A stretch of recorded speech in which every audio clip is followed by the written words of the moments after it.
surrender. Yeah, well, my biggest fear about coming here, even though my being was absolutely here, is about getting too big. And that's been a thing in my life, you know, how will I handle it, and all that busyness, and will there be time for my family, son, grandchildren, just, you know, me, what will I be able to deal with it? And even it was very interesting this morning because I got a message off Cliff this morning that Vera's coming a bit earlier, and the message was if I needed a lift. It's like, of course I want the lift. I called out to him. When Vera came and said, you can come a bit later. No, I'm coming now. This is how much the being wanted to be here. So however, when we went down to St Kilda to the Art and Craft Market, you know, suddenly it's like, oh, and we see everyone there, there's Christians to everybody, how am I going to approach people walking down the street? And so then we're eventually walking along and it's like, oh my God, there's Frances. I met her 10 years ago through a friend of mine who has a stall, and went straight over, and she didn't, so talk. In the short story is gave her a brochure and a sample, and she'd just been given a brochure through somebody else, I think just recently. So that's really interesting, and Vera got a CD and she was trying to give Vera a CD. Anyway, then we went on further and we had 2 other great connections with 2 other stalls. Fabulous.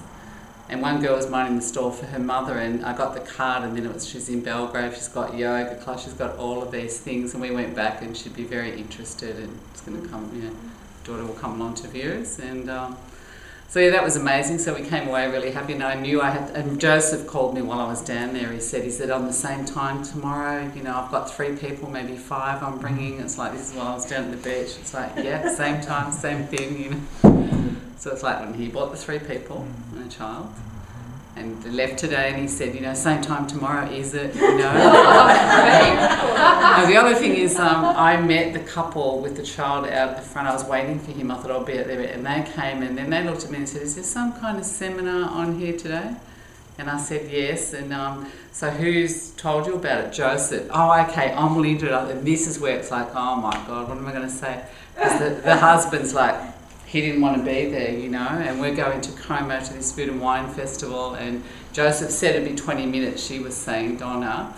I'm like, you can bring on the time, and we finally came to the door and it's still 10:02. How am I going to talk to them for 10 minutes, you know, like, so a little bit of that. And then Vera calls out, Linda, Joseph. So I went out, here's with this other woman, Carmel, who as she left said, I could have brought more people.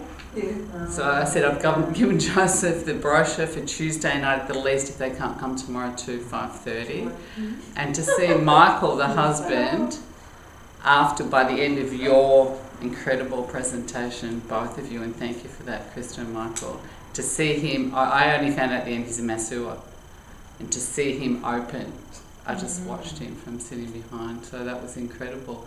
So I feel, and the feeling just then is that I'm just in the saddle. Yeah. Just riding the horse. Yeah. I'm not going further yet. I'm just. And so I've sat there and got all these business cards I picked up because I'm half at Vera's and half in storage that I threw in, collated them here before, and showed Vera, look, oh, I found that night, and there tomorrow morning's call. So it's already, I thought it's Sunday night, I'm not doing that. And tomorrow, so I'm getting a little bit organised as well. I feel really excited. Come on, Joseph, and I knew that. Anyway, that's a blessing, but yeah, thank you. Awesome.